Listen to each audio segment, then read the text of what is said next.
মহিষ এখন খুবই ক্লান্ত। দুপুর রোদে তারা ঘাস খেয়ে পানির ভিতরে বিশ্রাম নিচ্ছে। মূলত মহিষের জীবনযাত্রার অন্যতম একটা শান্তির জায়গা হচ্ছে পানি। যেই পানির ভিতরে তারা অবস্থান নেওয়ার মুহূর্তের ভিতরে কিন্তু তাদের শরীরে একটা হিম ঠান্ডা স্রোত বয়ে যায় এবং তারা শান্তি পায়। আর আপনি অনেক ক্ষেত্রেই দেখবেন মহিষ কিন্তু পানি ছাড়া খুব একটা ভালো থাকতে পারে না, কারণ তার নামের ভিতরেই লুকিয়ে আছে তার কিছু নেচার। জি, আমার পাশে দেখতে পাচ্ছেন দুটো মহিষ, মা ও বাচ্চা এখানে খাবার খেয়ে তারপর শুয়ে রয়েছে। দৃশ্যটা কতটা চমৎকার, তাই না? দেখুন, দেখতেও ভালো লাগছে।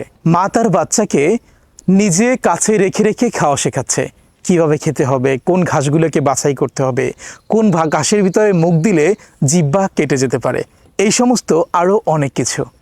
মা হচ্ছেন পৃথিবীর সেরা শিক্ষক, যার কাছ থেকে আমরা শুরুতেই অনেক কিছু শিখতে পারি।